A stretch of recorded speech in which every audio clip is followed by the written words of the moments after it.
Les invito a abrir sus Biblias a la segunda carta de Pablo a los Corintios.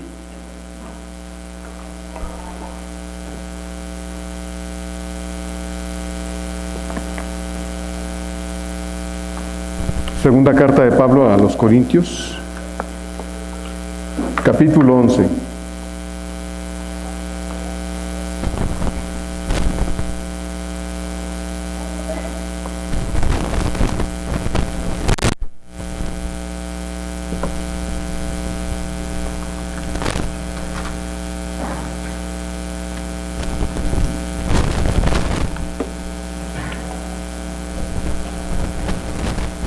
Segunda carta de Pablo a los Corintios, capítulo 11. Vamos a leer los versos del 3 al 6 juntos. Yo voy a empezar desde el verso 1 para poder recordar lo que vimos la semana pasada.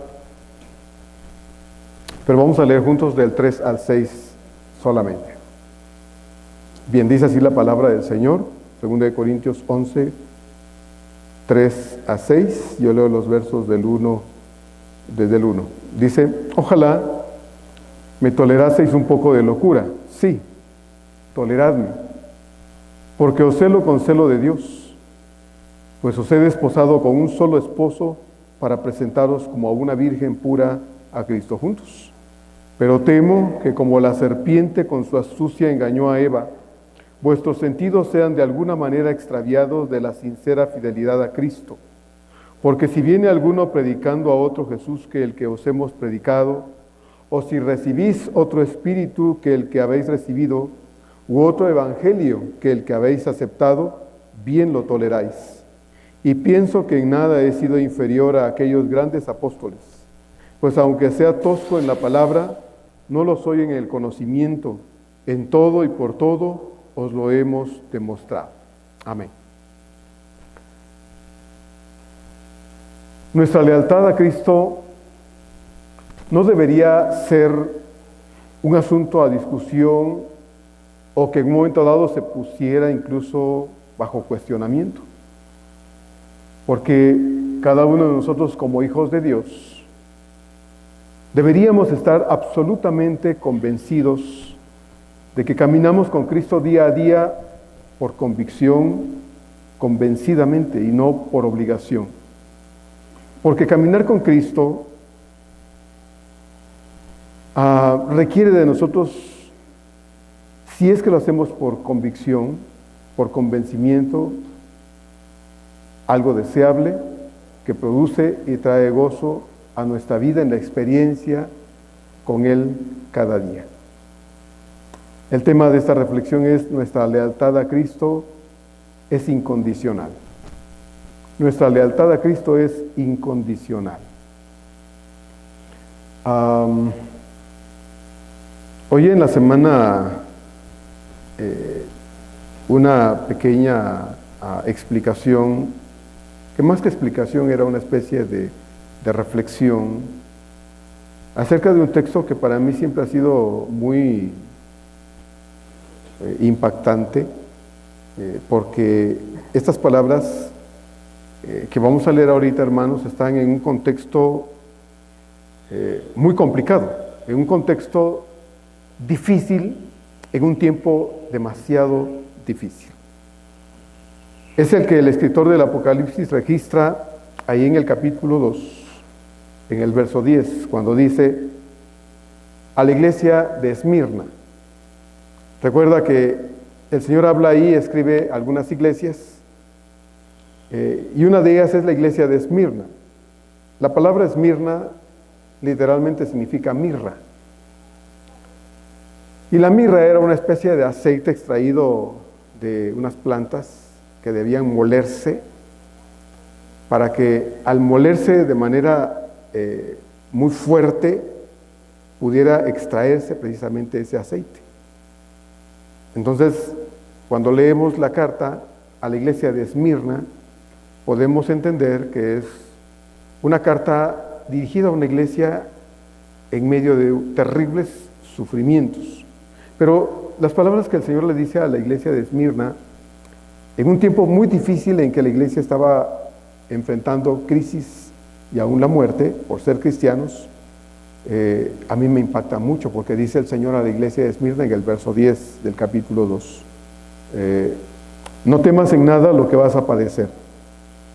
He aquí el diablo echará a algunos de vosotros en la cárcel para que seáis probados y tendréis tribulación por 10 días. Y luego les dice, sé fiel hasta la muerte y yo te daré la corona de la vida. Muchos conocemos esa última parte del texto. Sé fiel hasta la muerte y yo te daré la corona de la vida, pero no conocemos la primera parte del verso 10. No temas en nada, le dice a esta iglesia, lo que vas a padecer. He aquí el diablo echará a algunos de vosotros en la cárcel para que seáis probados y tendréis tribulación por 10 días.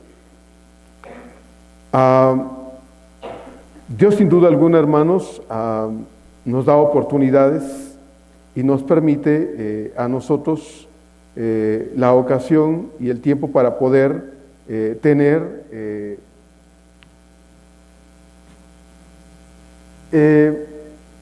en nosotros la disposición de tomar decisiones. Uno toma decisiones en la vida en muchos aspectos.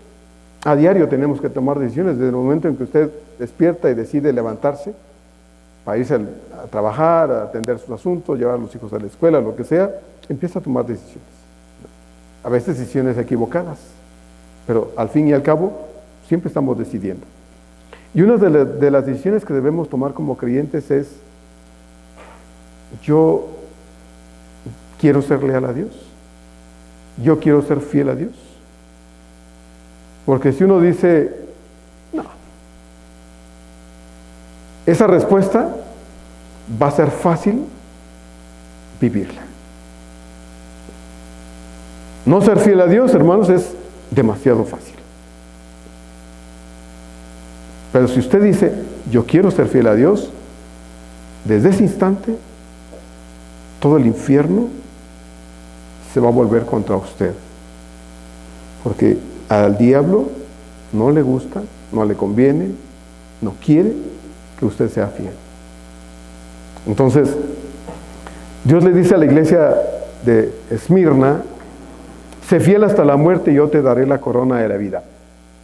La fidelidad a Dios, en el caso de la iglesia de Esmirna, no estaba condicionada, en este caso, a su medio ambiente, sino estaba condicionada, en este caso, a la determinación que ellos tomaran, a pesar de que su medio ambiente era difícil, contradictorio contra ellos, violento contra la iglesia.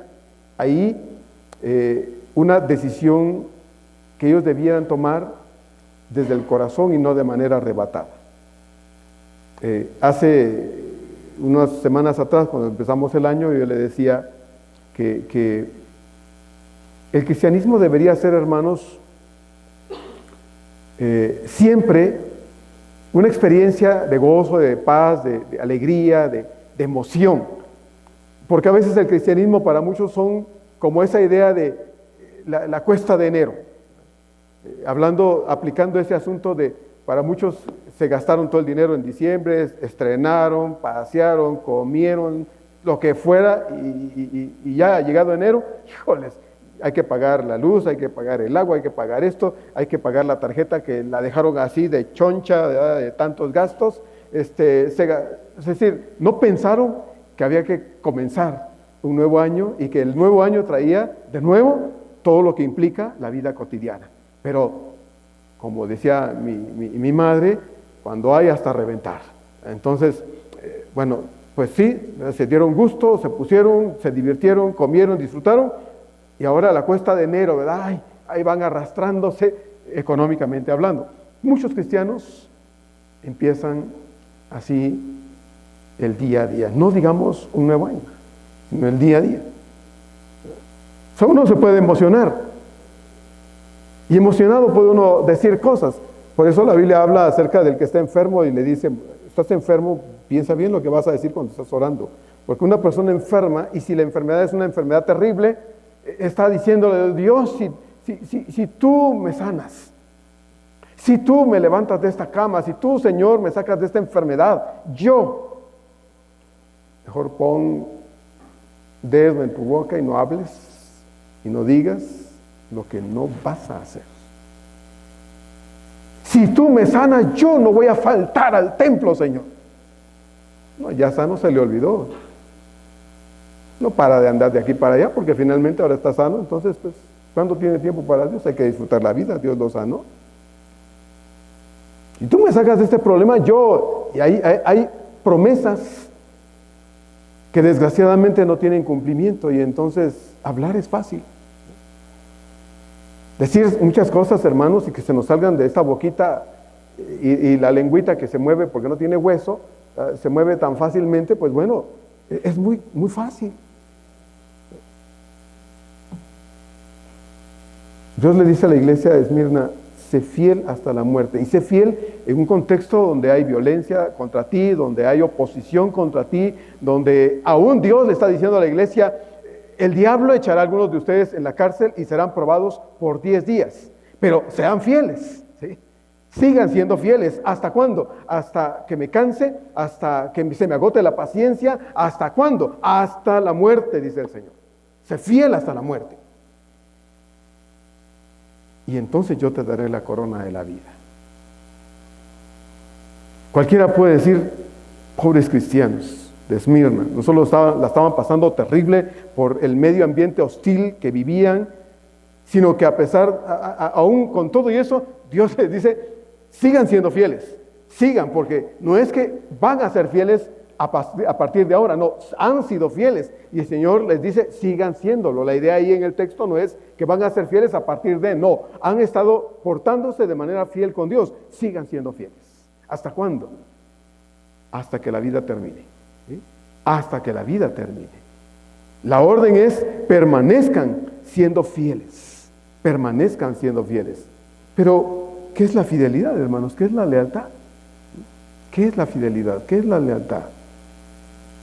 Es un principio que básicamente consiste en nunca darle la espalda o traicionar a alguien.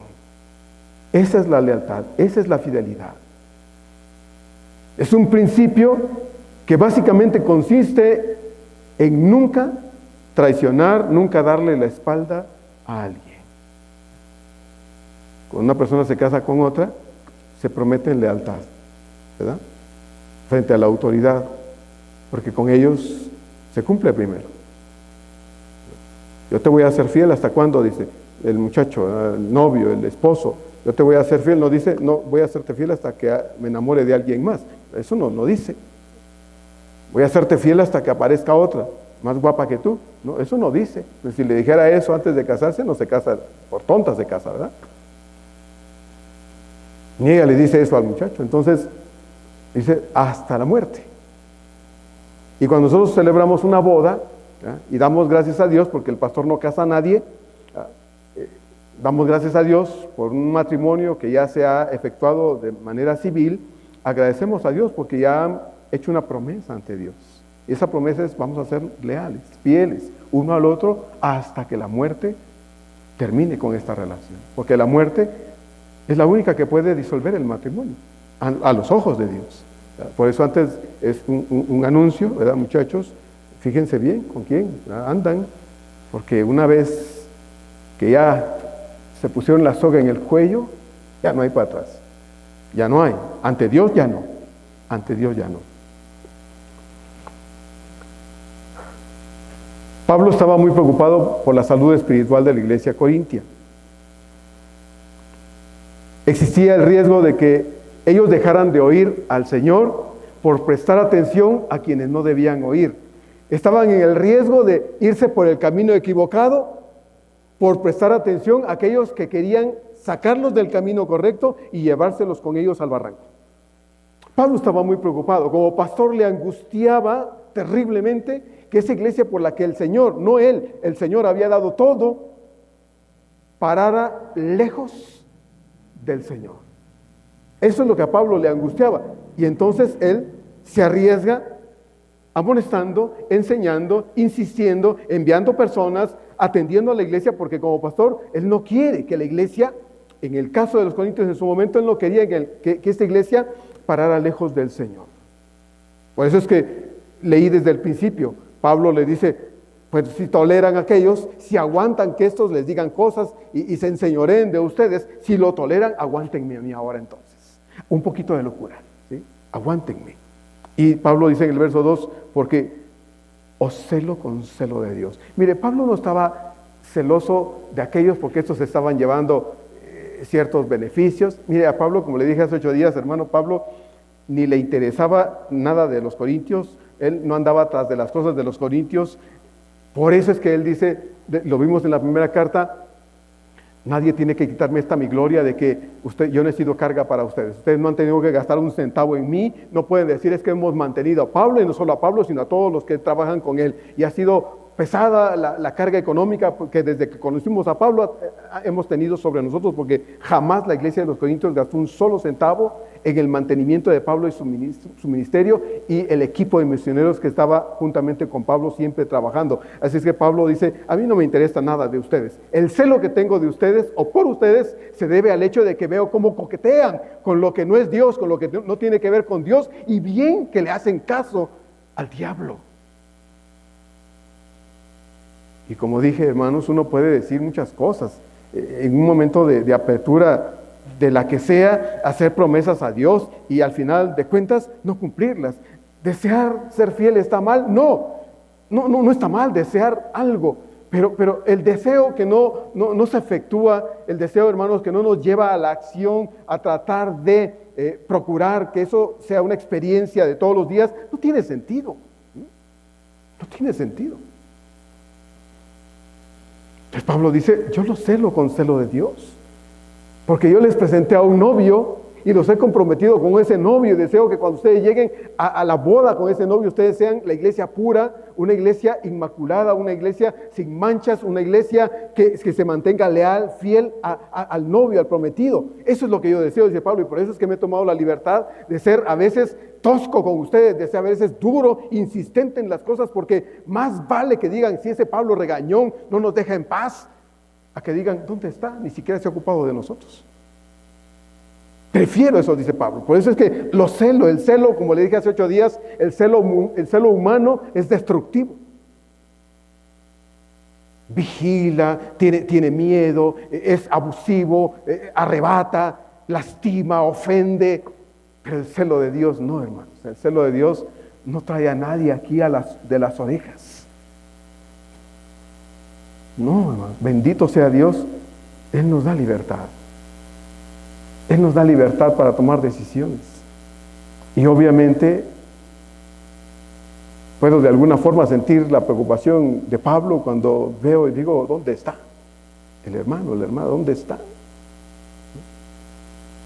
Mañana va a estar trabajando de seguro, no falta su trabajo, no falta sus compromisos, pero ¿por qué no eres así con Dios? ¿Por qué no eres por lo menos como allá afuera con Dios, por lo menos? ¿Sí? Pero obviamente, hermanos, no es a la fuerza. Y eso es lo que yo más agradezco a Dios. Porque si fuera a fuerza, hermano, esto estaría siempre lleno de gente. Pero gracias a Dios, la libertad que tenemos nos impulsa a tomar decisiones que yo creo que buscan honrar a Dios. Pablo dice entonces en el verso 3, pero me temo que como la serpiente con su astucia engañó a Eva, vuestros sentidos sean de alguna manera extraviados de la sincera fidelidad a Cristo. Como pastor, Pablo estaba por completo preocupado pues por esta iglesia, ¿verdad? Tratando con todo su corazón de cuidar a esta iglesia corintia. Todos sus esfuerzos estaban destinados a no permitir que estos cristianos fueran engañados por esos intrusos entre ellos y que al final fueran apartados del verdadero camino, siguiendo fábulas e ideas ajenas a la voluntad de Dios. Siguiendo con la misma tónica con respecto a su preocupación por la iglesia, ahora Pablo, dejando de lado la ilustración del matrimonio, como lo vimos en el verso 2, toma el evento de la caída en Génesis 3. Y entonces dice, tengo miedo, hermanos. Le dice a la iglesia, tengo miedo.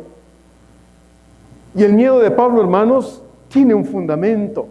El miedo de Pablo tiene como fundamento el conocer a sus hermanos corintios. Sabe cómo son indecisos, inestables. Hoy dicen una cosa, mañana hacen otra. Hoy están contentos, mañana están decepcionados, quién sabe por qué. Hoy quieren comerse al mundo, mañana no tienen hambre. Esa era la iglesia de los corintios. Pablo dice, tengo miedo por ustedes. Me angustia pensar siquiera que ustedes sean engañados como Eva fue engañada en el huerto, oyendo lo que no debía y creyendo lo que no debía creer y haciendo a un lado a su Señor para seguir los impulsos de su torcido corazón. Eso es lo que me da miedo, dice Pablo. Si vamos a Génesis, no vamos a ir, pero vamos a tratar de ahorrar unos minutos, si es posible. Usted recordará en Génesis, Dios le dijo a Adán y a Eva, después de haberlos creado y ponerlos al cuidado de ese jardín precioso, le dijo, de todo árbol del huerto pueden comer. No hay límites. Solo hay una excepción. Y les dijo, pero del árbol de la ciencia del bien y del mal no comerán, porque el día que coman de él, ciertamente morirán. Pero es fascinante el texto bíblico cuando vemos en Génesis que dice que Dios no cercó el árbol con espadas revoloteándose por todos lados, ni puso unos cuantos ángeles ahí para cuidar que ellos no se acercaran, no lo puso allí entre un montón de espinas, o hizo un barranco alrededor para que no pudieran bajar y tomar del fruto. No, lo dejó ahí entre todos los árboles. Solo les advirtió y les dijo, de este no van a comer, porque si comen de ese árbol, de ese fruto, ustedes morirán. Pero el texto dice que la serpiente era astuta más que todos los animales del campo, y se acercó, no a Adán, se acercó a Eva, y le dijo, con que Dios dijo que no pueden comer de ningún árbol. Y la mujer dice, no, Él no dijo que no comamos, más bien dijo que de este árbol no debemos comer. Y dijo, bueno, es que Dios no quiere que sean como Él.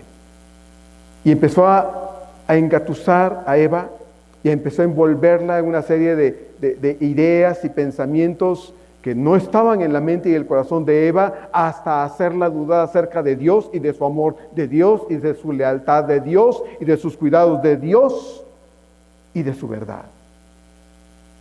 La hizo dudar. Y cuando la duda entró al corazón de Eva, hermanos, acerca de Dios, empezó a tener muchos problemas.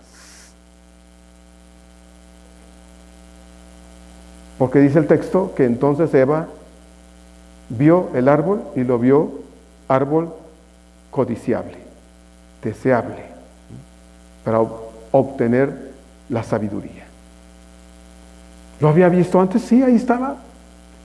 ¿Pasó muchas veces junto al árbol? Sí, ahí pasó muchas veces. Tal vez incluso se sentaron a comer alguna fruta debajo de su sombra. Pero jamás se habían fijado en esas cosas, a no ser que el diablo le hubiese pintado las cosas de esta forma. Eva entonces vio el fruto, lo vio deseable y lo vio codiciable. Y entonces no solo lo vio, la codicia la llevó a hacer lo que no debía hacer. Tomó fruto, de ese fruto comió y lo compartió con su marido. Y entonces dice el texto de la Biblia, los ojos le fueron abiertos a ambos y se dieron cuenta que estaban desnudos. Sintieron vergüenza. Y cuando Dios les habló, sintieron miedo y se escondieron. Pablo toma ese texto de Génesis 3 y lo trae a la iglesia y les dice, hermanos, este es mi miedo. Mi miedo es que ustedes sí aman a Dios, pero también están abiertos a oír otras cosas, también están abiertos a dejarse seducir por otras cosas, y entonces tiemblo de solo pensar que ustedes, diciendo que aman a Dios y conocen a Dios, paren lejos de Él porque oyen lo que no deben oír y hacen caso de lo que no deben hacer caso. Ese es mi miedo, dice Pablo.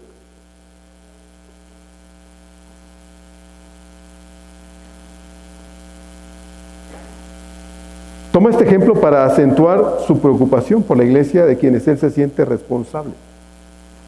Porque, ¿cómo imaginar, hermanos, la profunda culpabilidad que él hubiese sentido si por descuido suyo la iglesia, en manos de gente como esta que estaba metida en la iglesia, tratando de arrastrar a la iglesia al error, hubieran sido arrastrados al error sin que él hubiese hecho algo para evitar que eso pasara. ¿Cómo se hubiera sentido Pablo, hermanos? Terriblemente culpable por un descuido así. No puedo imaginarlo, yo no lo puedo imaginar.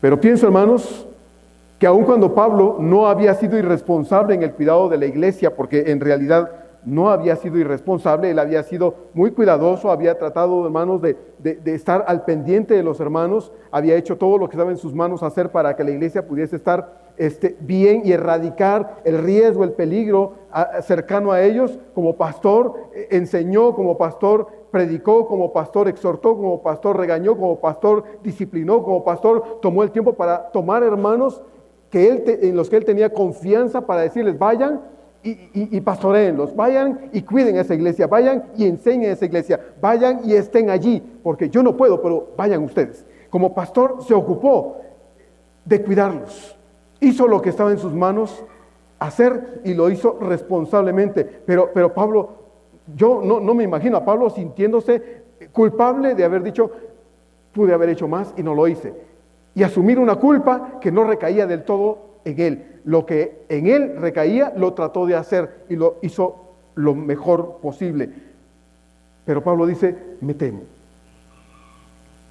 El temor de Pablo entonces no era infundado. Los creyentes corintios, hermanos, tenían el mal hábito de oír lo que fuera. Como ya lo analizamos en la primera carta, cuando se dejaron influir de otros peleoneros en la iglesia y empezaron a formar equipos, bandos, y yo soy de uno, yo soy del otro. Sí, ellos estaban acostumbrados a oír, a dejarse influir, y las influencias que habían en la iglesia en ese momento, cuando Pablo está escribiendo estas palabras y enviando esas cartas, no eran una buena influencia, y Pablo tiembla de miedo pensando que la iglesia sea parte de Dios. Pablo toma pues lo sucedido en Génesis 3 para advertir a los corintios que, como sucedió en el Edén al principio, cuando Eva fue contaminada en su mente, en su corazón, y todo se trastornó por el engaño de Satanás, así también pueda sucederles a ellos, por la mala influencia de estos intrusos, que no eran sino servidores del diablo, disfrazados de cristianos, tratando de pervertir la mente y el corazón de una iglesia, que aunque había sido bien enseñada, bien capacitada, hermanos, también tenía la pésima costumbre de dejarse llevar por oír lo que no debía oír. Vuestros pensamientos, dice Pablo, sean de alguna manera contaminados. En la versión 60 dice extraviados. La palabra contaminado significa literalmente ensuciar, alterar algo que originalmente está limpio y está puro. Eso es lo que significa la palabra contaminado. Extraviarse significa perder el rumbo de alguna manera. Pablo dice: eso es lo que me temo. Que ustedes son tan ingenuos, dice Pablo, que no puedan darse cuenta de que ya están alejándose de Dios, que pensando que están bien, en realidad no lo están. Y como le he dicho muchas veces, hermanos, alejarse de Dios es muy fácil. Es muy fácil.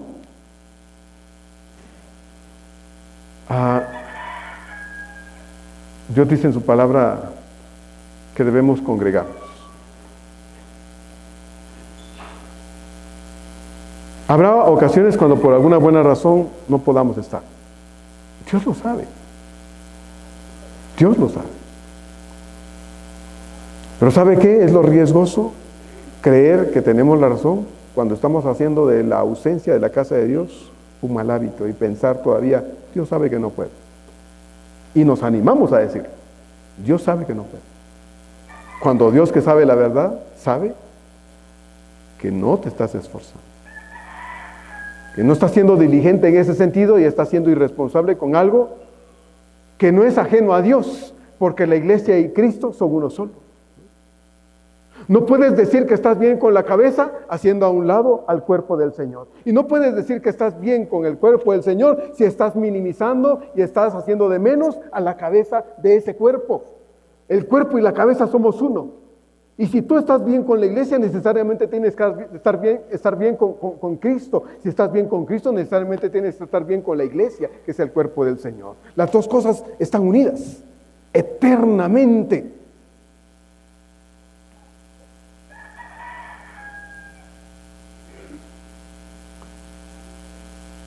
Me da miedo, dice Pablo, que vuestros pensamientos sean de alguna manera contaminados, extraviados. En el verso 2, Pablo expresó que su propósito era mantener incontaminada a la iglesia, que es la novia de Cristo, y por lo tanto procuró con todas sus fuerzas cuidar a la iglesia. Y en este caso hablamos de Corinto, pero usted sabe que Pablo escribió cartas a las iglesias que él había fundado. Y cuando leemos las cartas de Pablo, nos damos cuenta de la profunda preocupación que Pablo siempre expresó por todas las iglesias del Señor. Él nunca dijo, son mis iglesias. No, él dijo, las iglesias del Señor. Él fue el instrumento, pero el fundador fue Cristo Jesús. Él fue el fundador. Entonces Pablo se preocupaba, pero obviamente en el caso de la iglesia de los Corintios, la preocupación de Pablo probablemente fue aún más profunda, más intensa. Entonces Pablo, como buen pastor, se ocupó de cuidar con todas sus fuerzas a esta iglesia que tanto amaba. Sus cartas, las palabras que les expresó, aun cuando a veces, como él mismo dice, fueron duras las palabras que les dijo, no era porque quería desahogar su mal carácter, estaba en un momento crítico y se desquitó con los hermanos corintios, pobrecitos, no, él amaba a esta iglesia y se atrevió a hablar como lo hizo porque su amor por ellos lo llevó a tratar de erradicar hasta donde fuera posible cualquier riesgo de alejarse de Dios.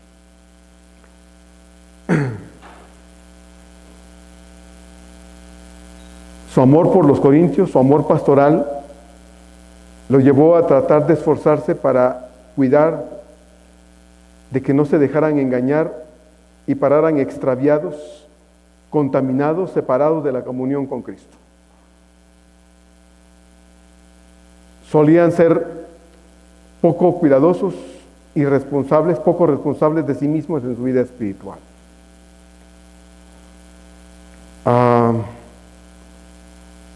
Yo oro, hermanos, y le pido a Dios por la iglesia, le digo, Señor, pues me angustia cuando no veo a ciertos hermanos. Y me angustia más cuando al hablar con ellos me dicen, pastor, pero estoy orando en casa. Sí, mire, no he podido, pero voy a arreglar este asunto. Pero sigue ausente. Y digo, bueno, no queremos que se sienta obligado, que se sientan obligados a hacer lo que no quiere, porque al fin y al cabo no podemos estar aquí bajo amenazas. Hermanos, si nos faltan durante 10 domingos, se va a ganar un premio. Vamos a poner billetitos abajo de las sillas, hermanos. Las de adelante van a ser los billetes más valiosos. O sea, ¿qué necesitamos para sentirnos motivados a venir? ¿Qué necesitamos para sentirnos deseosos de venir? ¿Qué necesitamos para sentir el gozo de la compañía del pueblo de Dios y la presencia del divino Señor entre su pueblo? ¿Qué necesitamos? El salmista dice, entro por sus puertas con acción de gracias, por sus atrios con alabanza. En el Salmo 103 el salmista dice, bendeciré a Jehová, y lo bendeciré, dice el salmista, y no olvidaré ninguno de sus beneficios. Él es el que perdonó todas mis iniquidades. Esa es la primera razón que tiene el salmista para decir, yo voy a estar ahí agradecido siempre. Porque si no hubiese sido la gracia de mi Dios, yo estaría perdido en mis pecados y camino al infierno. Pero no, Dios me salvó, me rescató y me trajo aquí y eso no se me debe olvidar. Tal vez no haya otra razón, tal vez no haya otro motivo, tal vez en la semana Tal vez, digo, no pasó nada extraordinario, no sucedió nada por lo cual yo podría pararme y decir, gracias Dios, pero no se me olvida que estoy aquí por la bendita gracia de Dios y que no soy un perdido pecador, soy un hijo de Dios. Eso es lo que me trae acá. Pero parece que a muchos eso tampoco importa. Parece que para muchos eso tampoco tiene mucho sentido, ¿verdad? Entonces la pregunta sigue siendo la misma. ¿Qué se requiere para poder venir? ¿Qué se requiere? Que el Cristo se me aparezca en la noche y me diga, hey, tú, Marco, tienes un mes de no ir a mi casa, quiero que vayas. ¿Eso necesito? No va a pasar. Como le dijo Abraham al rico, ahí en Lucas 16, cuando aquel le dijo, Padre, envía a Lázaro a mi casa, o envía a alguien para que les hable a mis hermanos, porque tengo otros hermanos que no quiero que vengan aquí. Que le dijo Abraham, no, a Moisés y a los profetas tienen, a ellos que los oigan. No, pero es que sí, no, a ellos los tienen. Si no los oyen a ellos, ni aunque alguien se levante entre los muertos, los oirá. Así es, hermano, así es. Es pésimo y duele en el corazón cuando la respuesta es, mire, no voy, pero estoy bien con Dios, pastor, estoy bien con Dios. ¿Cómo puedes pretender que estás bien con Dios si le estás dando la espalda a Él? Es decir, hermanos, no podemos darnos golpes de todo está bien, cuando en realidad nuestros actos están diciendo todo lo contrario. Todo lo contrario. Así como Eva fue seducida por los engaños del diablo, así también temía Pablo que los corintios fueran arrastrados tras el error y fueran alejados de Cristo.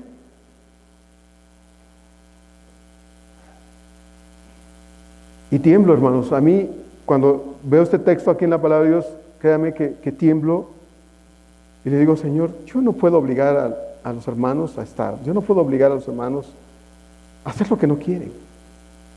Porque ni tú nos obligas, Señor, pero convence los Espíritu Santo de que son más nuestras razones para estar, para caminar contigo, para no soltarnos de tu mano, Señor,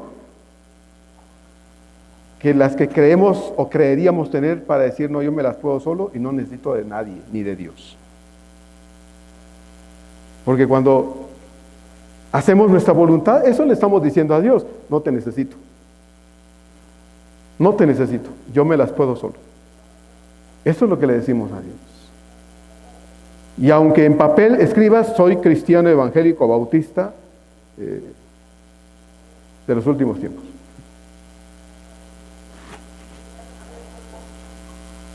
No puedes ser un verdadero discípulo viviendo a tu manera.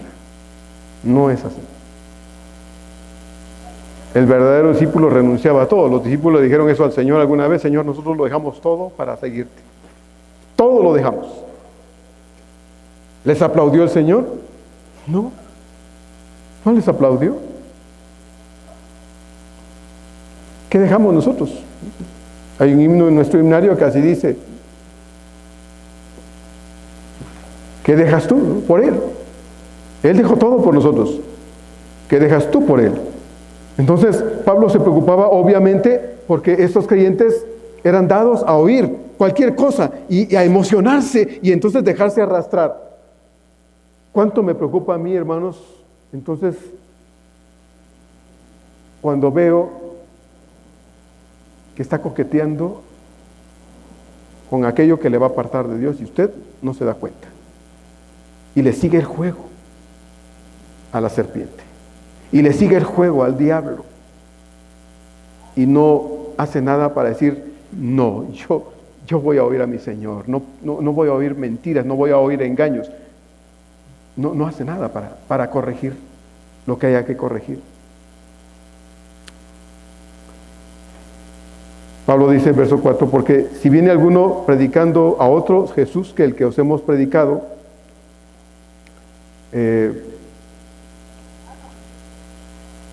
o si recibís otro espíritu que el que habéis recibido, u otro evangelio que el que habéis aceptado, fíjese lo que dice Pablo, bien lo toleráis.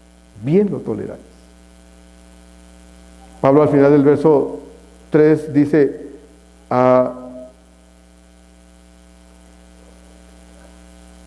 apartarlos, extraviarse de la sincera fidelidad al Señor.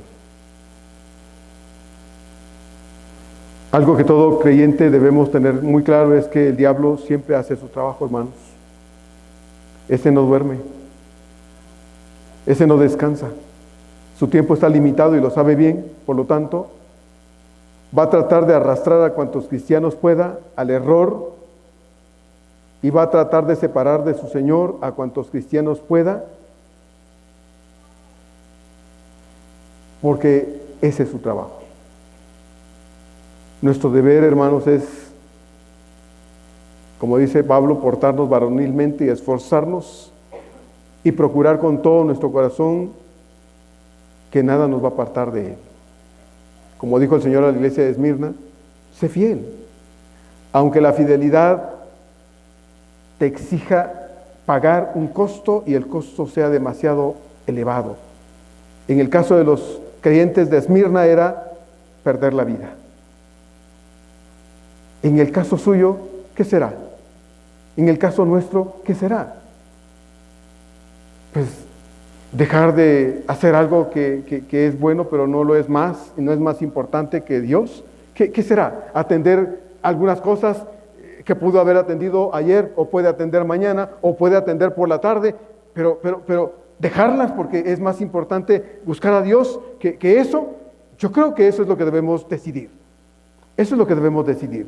Pablo dice entonces, si viene otro predicándoles a otro Jesús, o ofreciéndoles otro espíritu, o predicando otro evangelio, ustedes bien lo toleran. Porque tienen esa costumbre. Pablo no solo advierte a la iglesia acerca de su temor, porque ellos son muy descuidados y demasiado ingenuos, sino que también les reprocha su exceso de indulgencia consigo mismos en las cosas que no están bien, su excesiva pasividad con los peligros y con los que ellos tienden a coquetear, y no se dan cuenta, hermanos, que esos peligros, esas cosas que están ahí, no intentan sino apartarlos de Dios. Si usted viene un domingo y se ausenta 3, 4, ¿cree que está bien? Si usted ora un día y deja de orar el resto del mes, ¿cree que está bien? Si usted lee la Biblia hoy, pero la deja de orar, deja de leerla 2 meses, ¿cree que está bien?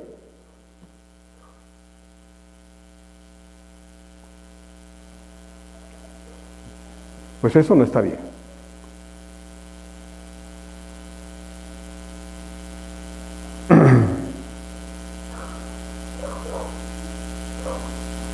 De acuerdo a Pablo, no hay 2 Jesús. Él dice, ¿hay otro Jesús? Si alguien les viene predicando otro Jesús, ¿hay 2 Jesúses? Pablo dice, no hay más.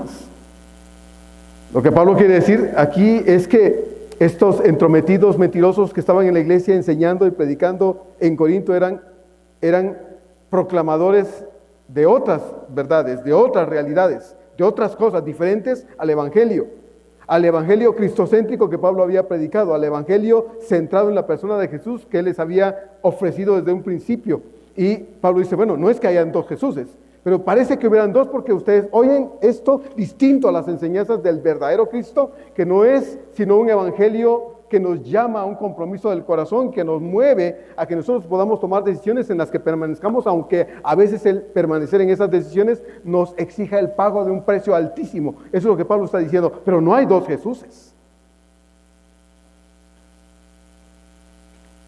Las ideas de esos mentirosos eran completamente ajenas a la verdad del sacrificio de Cristo en la cruz del Calvario, pero estos estaban escuchando y estaban en el riesgo de oír y seguir lo que no era correcto. Su mensaje era cualquier otra cosa excepto el anuncio de las buenas nuevas en Jesús. Hablaban de motivación, de dinero, de sus viajes, de los famosos que eran, de los éxitos que aparentemente ellos tenían, pero Cristo no estaba presente en sus discursos. Cristo no estaba presente en sus mensajes. Cristo no estaba presente en sus enseñanzas. Pero los corintios los oían y les prestaban atención a estos charlatanes y no eran capaces de reconocer el palabrerío hueco y sin sentido de estos farsantes.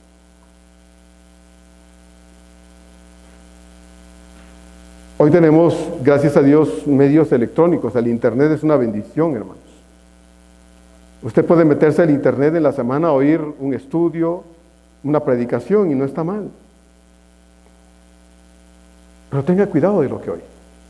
Tenga mucho cuidado de lo que oye. Por eso Pablo dice, no hay otro Jesús. Pero hay muchos que en Internet predican puras tonterías. Y ahí están los cristianos emocionados oyendo puras tonterías. No tendrán tiempo para leer la Biblia, pero tienen tiempo para oír, ver en la tele la Rosa de Guadalupe. No tienen tiempo para leer la Biblia, pero no dejan de ver el programa de la Pati Chapoy, ¿verdad?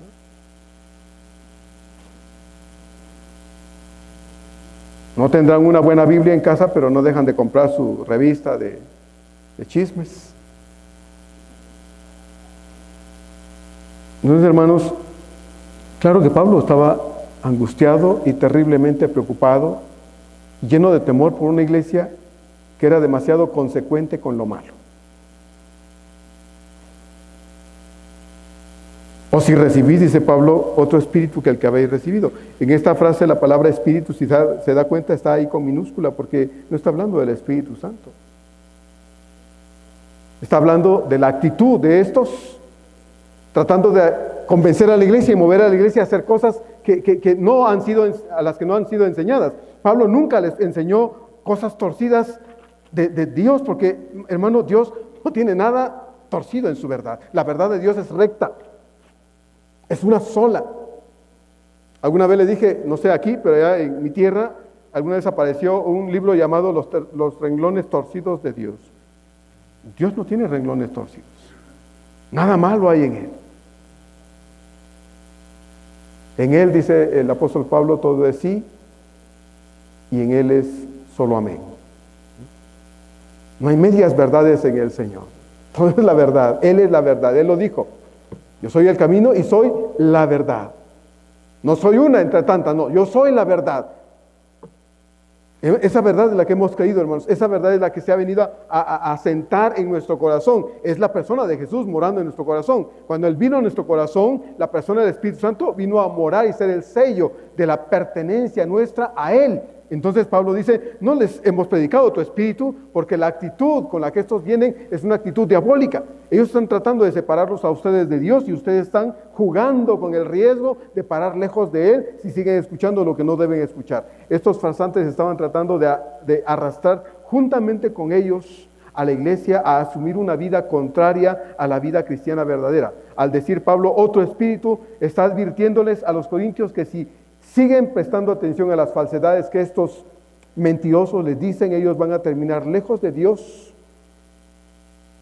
y regresando a sus antiguas formas de vida, lo cual ya no cabía a estas alturas de la existencia de estos creyentes. Hermanos, 2 Corintios 5, 17 de nuevo nos recuerda, de modo que si alguno está en Cristo, nueva criatura es. Las cosas viejas, ¿dónde están, hermanos? ¿Dónde están las cosas viejas? Bueno, la Escritura dice, están pasando. He aquí todas están siendo hechas nuevas. Dios sigue remodelando nuestra vida, cambiando nuestra vida, transformando nuestra vida, santificando, perfeccionándonos. Hermano, cuando usted se equivoca, no se dé de coscorrones, no diga, ay, ¿por qué me equivoco? Sigue siendo de carne y hueso. Cuando le falla a Dios, chille y después de chillar no se sienta un gusano miserable. Pídale perdón a Dios y levántese en el nombre de Dios. Usted es hijo de Dios.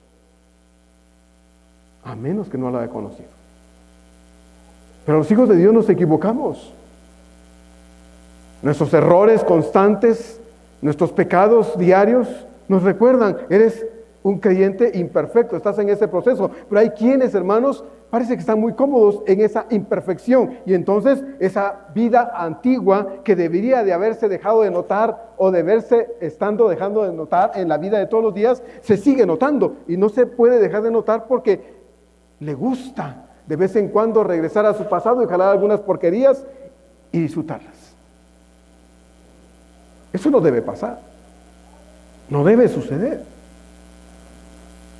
Bendito Dios, la Biblia no es un libro de prohibiciones, es un libro de enseñanzas. Y cuando la leemos y encontramos cosas que Dios nos está diciendo, pecados que debemos abandonar, formas de vida que debemos cambiar, dejar a Dios cambiar, cosas que en nuestra actualidad solo Dios tiene el poder, hermanos, para quitar y renovarlas en nuestra existencia, dejémosle que lo haga, porque usted y yo incapaces somos de hacer ningún cambio por pequeño que sea en nuestra vida. Dios lo hace, de modo que si alguno está en Cristo, nueva criatura es. Si eres una nueva criatura, entonces camina de acuerdo a ello, vive de acuerdo a ello, toma decisiones y esfuérzate en esas decisiones que estás tomando, porque Dios, hermanos, está contigo. Nunca te va a dejar en esas decisiones que tomas. Al primero que le alegra el corazón, cuando decides con todas las fuerzas de tu corazón serle leal, es a Él, a Dios. Él te va a ayudar, Él te va a sostener, Él te va a fortalecer, va a estar contigo cuando las cosas no sean como quisiéramos que fueran, para que tú sigas siendo leal a Dios. Eso es lo que le dice a la iglesia de Esmirna: sé fiel hasta la muerte, a pesar de que ya te dije que vas a ser echado a la cárcel, que el tiempo que viene va a ser tiempo crítico en los que algunos de ustedes incluso quizá morirán. Sean fieles hasta la muerte. Dice Dios, sé fiel hasta el otro domingo. No, sé fiel hasta que te mueras. Tienes que perseverar en las decisiones que tomas. Pablo dice entonces, u otro evangelio que el que habéis aceptado, dice Pablo, entonces bien lo toleráis. Y la pregunta es, ¿cuántos evangelios hay? Pues solo uno. Solo hay un evangelio, hermanos, el evangelio de Jesucristo. Cualquier otro sistema de enseñanza, cualquier otro sistema religioso, y pongámoslo entre comillas, religioso, sin el fundamento de la obra de Cristo en la cruz, su muerte, su resurrección, solo son patrañas, embustes, falsedades, mentiras, un montón de palabras sin sentido. Eso es cualquier cosa que no está centrada en la obra de Cristo Jesús. Y si usted se mete en internet a oír, y ese que está hablando solo habla de él, habla de sus logros, nunca menciona a Cristo, y cuando menciona la Biblia, la está manoseando, manipulando, deje de oír esa basura. Deje de oír eso. Algunos se han disfrazado bien de ministros de Dios, pero son equipo del diablo, arrastrando a muchos creyentes a estar cómodos donde están hoy, lejos de Él, lejos de Cristo. Entonces solo hay un evangelio, hermanos, no hay dos ni tres, solo hay un evangelio. Hace años conocí a un chico allá en la misión en Guatemala, un ingeniero agrónomo, muy listo, muy inteligente.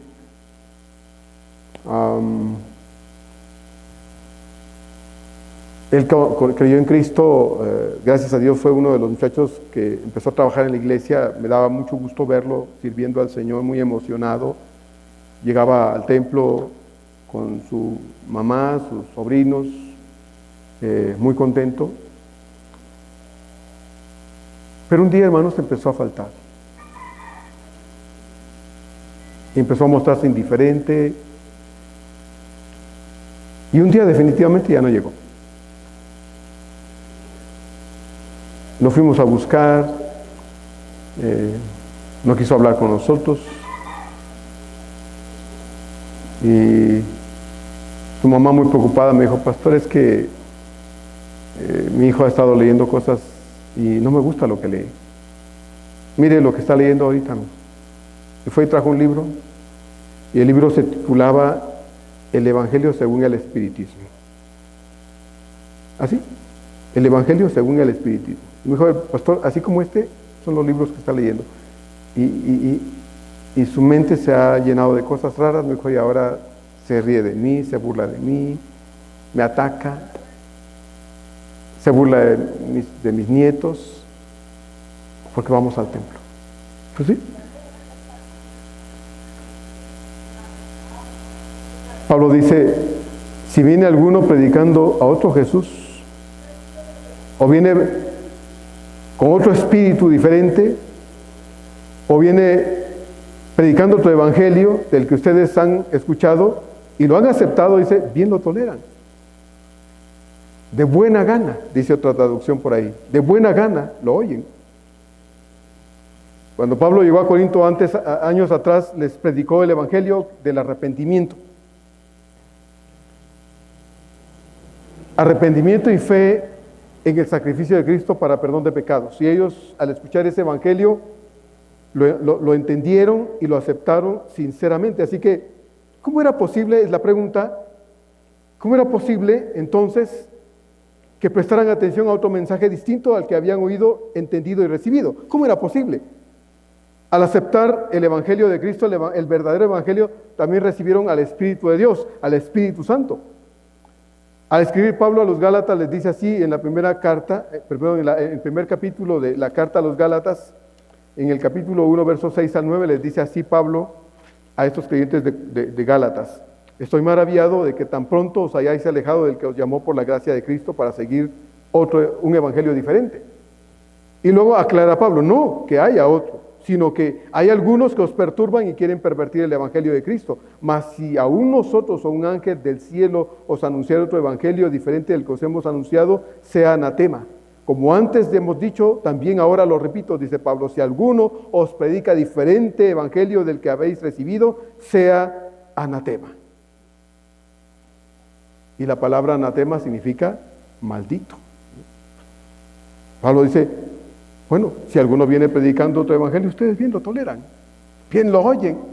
Que no saben la verdad, sí la saben, pero también coquetean con lo que no está bien. El riesgo no es, lo malo no está en oír, porque podría ser, sí, lo oigo, pero puedo discernir, eso no es de Dios, eso no es bíblico, eso no procede de Dios, eso no lo debo aceptar y lo rechazo. Pero estos oían,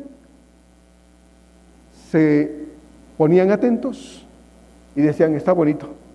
No checa con lo que me enseñó Pablo, no congenia con lo que la verdad de Cristo, pero está bien también. Y se dejaban arrastrar. Por eso Pablo dice, bueno, estoy maravillado, dice ahí en Gálatas 1:6, estoy maravillado, estoy boca abierta, dice Pablo, de que tan pronto ustedes se hayan dejado seducir por otras cosas que no son la verdad de Jesús. Hermano, mire, el riesgo de dejar la comunión con Cristo y la iglesia es altísimo. Porque al principio no pesa no estar aquí. Después se vuelve costumbre. Y entonces ya no quieres regresar. Ya no. Como le digo, cuando hablo, hermano, ¿por qué no lo hemos visto? Un pastor, yo estoy bien. Mire, esto y esto y esto. Y digo, sus razones son, de verdad, hermanos, absurdas. Absurdas. Pero son sus razones y se las cree. Y dice, por eso, pero ya voy a llegar. Ya. Bueno, no viene, no está. Entonces, Pablo dice, estoy maravillado. Gálatas 1:6. Hay un solo evangelio, no dos, no hay tres, solo hay uno. Lo registran los escritores inspirados, Mateo, Marcos, Lucas y Juan. No hay otro evangelio que el de Cristo. Cualquier otro mensaje ajeno a la obra de Cristo es una mentira, es una falsedad, hermanos. Es una falsedad. Y debemos tener cuidado de lo que oímos para que no seamos arrastrados tras el engaño de los perversos que abundan hoy por todos lados y que intentan, hermanos, llevar agua a su propio molino, llevando a otros a su error, porque el diablo no se conforma con ser echado un día a las tinieblas de la oscuridad eternas. No, él quiere llevarse a muchos cuantos pueda y apartar a muchos cristianos de la verdad de Jesucristo al error y tener a la iglesia del Señor atascada, detenida. Así la quiere el diablo y nosotros no debemos seguirle el juego. Versos 5 y 6, Pablo termina diciendo, pienso que en nada he sido inferior a aquellos grandes apóstoles, pues aunque sea tosco en la palabra, no lo soy en el conocimiento. En todo, dice Pablo, y por todos lo hemos demostrado. Otras versiones traducen grandes apóstoles como superapóstoles. Por ejemplo, la versión Dios habla hoy, así dice, superapóstoles, porque Pablo no se está refiriendo en este caso a los 12 apóstoles nombrados por el Señor. Pablo se está refiriendo a estos metiches, entrometidos, mentirosos, equipo del diablo que están en la iglesia, hermanos, estaban en la iglesia de Corinto tratando de arrastrar a la iglesia al error. A eso se refiere Pablo, y de manera irónica y burlesca, Pablo se refiere a ellos como super apóstoles, porque cuando llegaron estos hombres a la iglesia dijeron, no, nosotros también somos apóstoles. A nosotros nos nombró la iglesia en Jerusalén. Miren, incluso traemos nuestras credenciales. A ver, Pablo, ¿cuándo les mostró la credencial? Y entonces, comparándose con Pablo, ellos pretendían ser mejores que Pablo. Entonces Pablo dice, bueno, sí, esos son superapóstoles, pero está siendo irónico Pablo en la forma de expresarse de ellos. Pablo hace uso de la burla, la ironía, para hacer alusión a estos intrusos que habían llegado de quién sabe dónde entonces a Corinto y se habían autonombrado apóstoles. Los verdaderos apóstoles fueron los que Jesús escogió, y eso debe quedar claro, hermanos.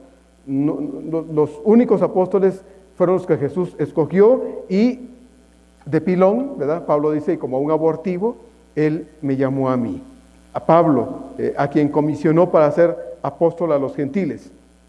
Pero a nadie más, hermanos, a nadie más. Hay muchos que se autonombran así y no quieren ya ser pastores. No, nosotros somos de mejor categoría, ya somos apóstoles, somos profetas. Bueno, la palabra de Dios nos enseña que a nadie más nombró Dios apóstol. Cristo no comisionó a nadie, a ningún sucesor después de los 12 hombres que Él llamó para estar con Él. Ya ningún sucesor de Pablo tampoco. Cuando Pablo murió, con Él falleció la función apostólica,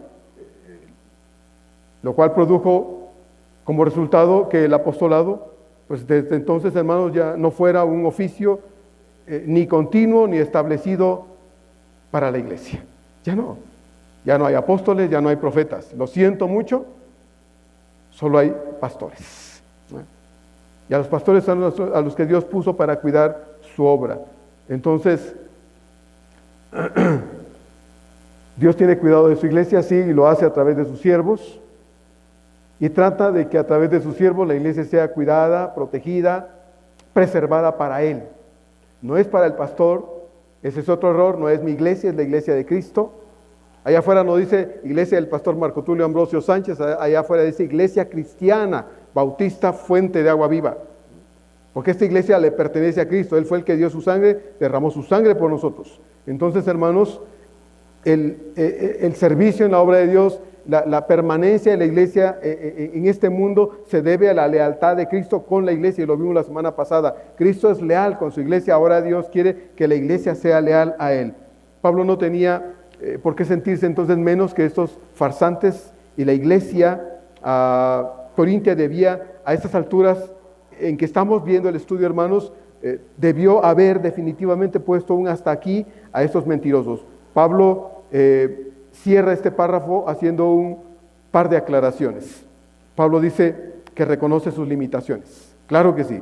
Pablo no dice yo soy el más elocuente de todos los predicadores. No, Pablo dice, pues aunque sea tosco en la palabra, ¿verdad? Él es tosco, es decir, no es un gran orador, aunque cuando usted lee Hechos y lo ve hablando con diversos tipos de personas, Pablo tenía la capacidad de hablar con quien fuera. Entonces, pero Pablo reconoce pues que tiene sus limitaciones. Hablaba con gente con la que se podía hacer entender, se dirigió al pueblo, a los líderes religiosos en su momento, a las autoridades romanas, y aún, hermanos, estuvo dispuesto a hablar con reyes y gobernadores. Cuando llegó a Atenas, recordará usted, de Hechos 17, habló con la más, ahora sí que la crema y la nata de la filosofía de ese tiempo. Llegó a Atenas y se encontró con los eruditos griegos que conocían de filosofía y de todas estas cuestiones, y Pablo se puso delante y les dijo, pues de este Jesús que ustedes adoran sin conocerlo es el que yo les vengo a predicar, y les habló. Y llamó la atención de todos, aunque después cuando habló de la resurrección se rieron de él y dijeron, este es otro palabrero, después te vamos a oír. Pero pudo hablar con la gente, así es de que Pablo, a pesar de todo, dice, no soy un gran orador. Era humilde para reconocer sus limitaciones y saber que no lo sabía todo ni lo podía todo. El otro asunto es el que tiene que ver con su conocimiento. Pablo dice, pero tampoco lo sé todo. Dice, soy tosco en la palabra, aunque no lo soy en el conocimiento. Aunque cuando él dice no lo soy, tampoco dice que lo sabe todo. Entonces, Pablo no era un improvisado en cuanto al conocimiento, desde luego que no. Todo lo que Pablo sabía en cuanto a Cristo y su obra redentora no se lo enseñó ninguno de los apóstoles, no se lo enseñó ningún hombre, sino Cristo Jesús. Aquí mismo en Gálatas capítulo 1 versos 11 a 17 Pablo dice las siguientes palabras: mas os hago saber, hermanos, que el evangelio anunciado por mí no es según hombre, pues yo ni lo recibí ni lo aprendí de hombre alguno, sino por revelación de Jesucristo, porque ya habéis oído acerca de mi conducta en otro tiempo en el judaísmo, que perseguía sobremanera a la iglesia de Dios y la asolaba, y en el judaísmo aventajaba a muchos de mis contemporáneos en mi nación, siendo mucho más celoso de las tradiciones de mis padres. Pero cuando agradó a Dios, que me apartó desde el vientre de mi madre y me llamó por su gracia, revelar a su Hijo en mí, para que yo le predicase entre los gentiles, no consulté enseguida con carne y sangre, ni subí a Jerusalén a los que eran apóstoles antes que yo, sino que fui a Arabia y volví de nuevo a Damasco. Y usted puede seguir leyendo el texto de la palabra de Dios ahí en Gálatas 1. Pablo dice, a mí no me lo enseñó ni Pedro, ni me lo enseñó Jacobo, ni Santiago, no. A mí me lo enseñó el mismo Señor. Él se me apareció, Él me instruyó, me capacitó y me preparó, y la verdad que yo predico es la verdad que Cristo puso en mí para todos ustedes. Así es de que Pablo dice, sí, yo conocimiento tengo, aunque reconozco que tampoco me las sé todas. Pablo es un hombre humilde y cree que aun cuando no lo sabe todo, él tiene la capacidad para ser un medio, instrumento en las manos de Dios para instruir a sus hermanos corintios, y por eso les insiste en que deben ser cuidadosos para no dejarse engañar. Yo, dice Pablo en el verso 3 de Hechos 22, de cierto soy judío, nacido en Tarso de Cilicia, pero criado en esta ciudad, instruido a los pies de Gamaliel, estrictamente conforme a la ley de nuestros padres, celoso de Dios como hoy lo sois todos vosotros. Está hablando al pueblo en un momento en que lo querían linchar por una situación ahí que se dio. Entonces Pablo dice, bueno, yo soy un hombre instruido, era un doctor en la ley, hombre conocedor de la ley de Dios.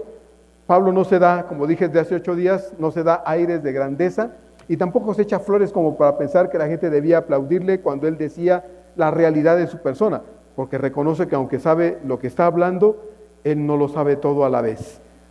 Pablo está diciendo estas palabras y puede con toda la confianza del mundo apoyarse en el conocimiento que tiene de Dios, y por el cual también ahora conoce a los corintios, a quienes está amonestando a tiempo y advirtiendo a tiempo para que no se dejen engañar, de modo que puedan ser arrastrados tras el engaño, y al ser arrastrados tras el engaño no tengan oportunidad para regresar.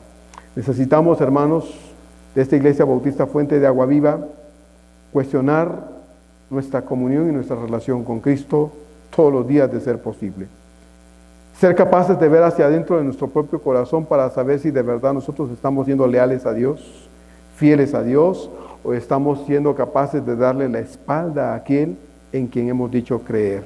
Entonces, Pablo hace lo que tiene que hacer como pastor y como responsable ante Dios de una iglesia que Dios puso en sus manos para cuidar. Y quiero decirle con todo mi corazón, hermano, que trato de hacer lo que está en mis manos hacer por esta iglesia y por usted, ¿verdad? Y cuando le llamo, cuando trato de indagar cuál es la razón por la que usted deja de asistir, por la que usted a veces está ajeno a las cosas de Dios, no se enoje. No se enoje, no se moleste, porque es la forma que Dios tiene de cuidar de usted aquí en este lugar. Y creo, hermano, con todo mi corazón, que más allá de fastidiarle la vida, ¿verdad?, por llamarlo, por procurar de alguna forma ocuparme de usted, dele gracias a Dios, que Dios le está cuidando. Hoy soy yo, tal vez mañana sea otra persona, pero Dios le está cuidando. Y el deseo de Dios, hermanos, es que nosotros no paremos lejos de Él, sino que nuestra fe pueda ser una fe vigorosa para la gloria de Dios. Pablo concluye diciendo, pues, que no solo puede él mismo atestiguar que su dominio de la doctrina cristiana es correcta, sino además que los mismos creyentes corintios eran testigos de lo que él decía de sí mismo, y que lo que decía de sí mismo era la verdad. Todo lo contrario de los falsos apóstoles, que ni eran apóstoles, y que además estaban tratando de arrastrar a la iglesia a desviarse del camino correcto. Así es que, hermano, tenga por cierto que mi intención jamás es fastidiarle por fastidiarle nada más. Si es que eso es lo que piensa que hago. Es ayudarle a usted a caminar mejor con su Señor. A que usted reaccione a tiempo antes que sea demasiado tarde. Porque si le damos la espalda al Señor, hermano, créame, no queda nada más. No queda nada más. Lo mejor está con Él, no lejos del Señor. Y el deseo de nuestro corazón es que nosotros, cada uno de ustedes, conmigo a la cabeza, hermanos, seamos una iglesia más leal, más comprometida con Dios, más allá de lo que solemos ser afuera, con otras cosas, o con otras personas, o con otras circunstancias. Que Dios nos ayude, hermanos, y nos permita de verdad ser examinadores de nuestro propio corazón. Que cuando apuntamos con este dedo, nos acordemos que estos tres están vueltos para acá conmigo. Y que yo debo ser evaluador de mi propia vida espiritual. Como bien dijo el Señor, ver el propio tronco que tengo en mi propio ojo antes de procurar o querer ver la pajita en el ojo de mi hermano. Pero que Dios nos ayude, ¿verdad? Y que podamos reaccionar y ayudar a otros a reaccionar si está en nuestras manos hacerlo, ¿verdad? Porque Dios nos usa a todos para ayudarnos a caminar en el camino de su voluntad. Vamos a orar. Padre amado, en esta tarde te damos gracias, Señor, porque nos permites una vez más, Señor, pues atender a la voz de tu Espíritu hablando, porque en todo caso, Señor, no es la persona, el hombre, Señor, que está hablando a la iglesia, sino el Dios a través de su palabra que nos habla a todos, comenzando conmigo, y que nos hace o nos quiere hacer reaccionar para que podamos, Señor, tomar decisiones y que esas decisiones, Señor, puedan ser decisiones estables en las que, Padre, podamos perseverar y hacerlo convencidamente. Señor, caminar contigo no es a base de regaños, imposiciones y amenazas. Por eso, Señor, me fascina cuando decías a la gente y nos dices a nosotros, si alguno quiere venir en pos de mí. Amado Padre, que el caminar contigo sea resultado de que queremos, de que lo deseamos y lo anhelamos profundamente. Porque entonces, Señor, podremos ser capaces de hacer a un lado cualquier obstáculo, cualquier impedimento, cualquier situación que quiera impedirnos cumplir con el deseo de nuestro corazón de caminar contigo. Señor, pues, bendice esta iglesia, toca el corazón de aquellos, Señor, que, Padre, con mucha facilidad y con tanta tranquilidad se ausentan, Señor, porque, Padre, la lealtad no es a esta iglesia, la lealtad es a Dios. Y, Padre, debemos estar convencidos de ello siempre. Ojalá que sí, porque aún es tiempo para una reacción. Va a llegar el momento en que, Señor, ya no haya oportunidad. Va a llegar el instante en que las oportunidades se pasen, Señor, y no las hayamos aprovechado y ahora es tiempo para ello. Así es de que gracias por hablarnos, Señor, y decirnos las cosas aún de esta forma. Muchas gracias, Señor. En el nombre de Jesús. Amén.